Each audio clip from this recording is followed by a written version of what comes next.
Daily current affairs में आपका स्वागत है। हाल ही में आसियान पर्यटन फोरम 2024 की मेजबानी कौन करेगा? लाओस। हाल ही में वाणिज्य मंत्रालय के सर्वेक्षण के अनुसार कौन सा देश भारत का तीसरा सबसे बड़ा निर्यातक बन गया है? नीदरलैंड। नीदरलैंड वाणिज्य मंत्रालय के सर्वेक्षण के अनुसार तीसरा देश बन गया है। हाल ही में किसके द्वारा लिखी गई पुस्तक supreme court on commercial organisations का विमोचन हुआ है?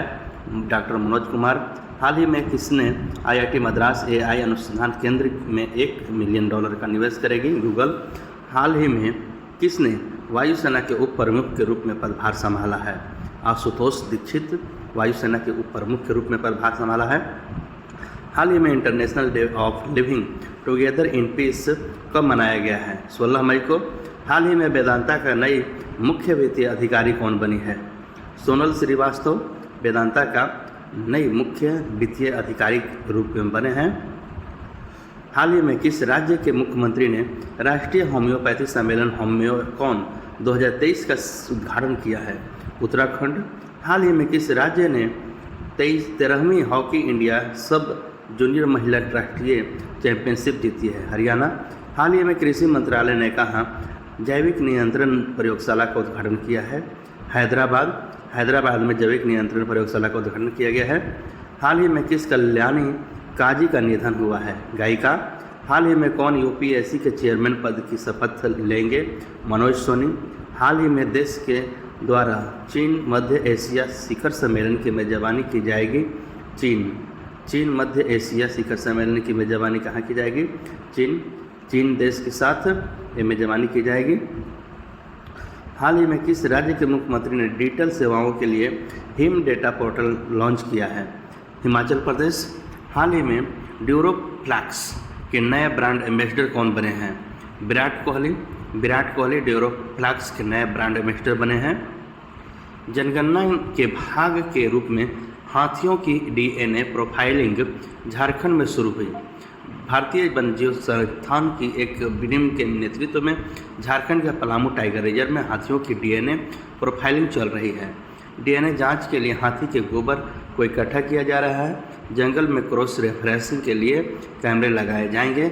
जनगणना इसी माह पूरी होने वाली है। मनोज सोनी यूपीएससी के अध्यक्ष के रूप में प्रभार संभालेंगे। आयोग की वरिष्ठ सदस्य श्रीमती स्मिता नागराज के शपथ दिलाई। डॉक्टर सोनी 2017 में एक शपथ सदस्य के रूप में यूपीएससी में शामिल हुए और बाद में अप्रैल 2022 में अध्यक्ष के कर्तव्यों के ग्रहण किया। उनकी राजनीति विज्ञान की पृष्ठभूमि है और अंतर्राष्ट्रीय संबंध अध्ययन में विशेषज्ञता प्राप्त की है। डॉक्टर सोनी ने एमएस यूनिवर्सिटी ऑफ बड़ौदा और doctor Baba Saheb Ambedkar open university chancellor के रूप में सेवाएं दी है। कर्नावत क्लासेस ने नो मोबाइल गो मोबाइल अभियान शुरू किया है।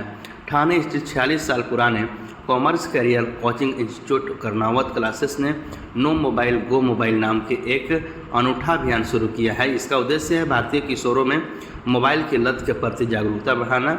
इस अभियान के माध्यम से वे मुंबई महानगर क्षेत्र के ठाणे बदलापुर क्षेत्र में 25 पदस्थों की एक श्रृंखला के माध्यम से कम 50,000 लोगों तक पहुंचने का इरादा रखते हैं। कर्नावत क्लासेस ने नो मोबाइल गो मोबाइल स्थित अभियान शुरू किया है।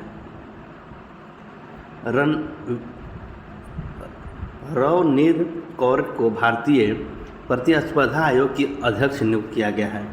केंद्र सरकार ने 1988 के पंजाब कैडर के आईएएस अधिकारी रवनीत कौर को भारतीय प्रतिस्पर्धा आयोग का नया अध्यक्ष नियुक्त किया है। संगीत वर्मा कार्यकारी अध्यक्ष के रूप में कार्यरत हैं। 15 मई के आदेश के अनुसार उनकी नियुक्ति पदभार ग्रहण करने की तिथि से 5 वर्ष या 65 वर्ष की आयु प्राप्त करने की तिथि तक हुई है। गतका को 37वें राष्ट्रीय खेलों में शामिल किया।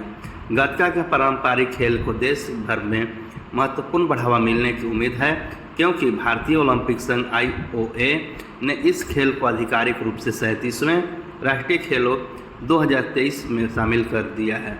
इस साल अक्टूबर में गोवा में आयोजित किया जाएगा। इस अंतर्राष्ट्रीय आयोजन के दौरान IOA गोवा सरकार के सहयोग से कुल 43 विषयों के लिए प्रतियोगिता का आयोजन करेगा, जिसमें गतका को 37वें राष्ट्रीय खेलों में शामिल किया गया है। अब AIOA के अधिकारियों के रूप में 37वें राष्ट्रीय खेलों को 2023 में शामिल किया जाएगा।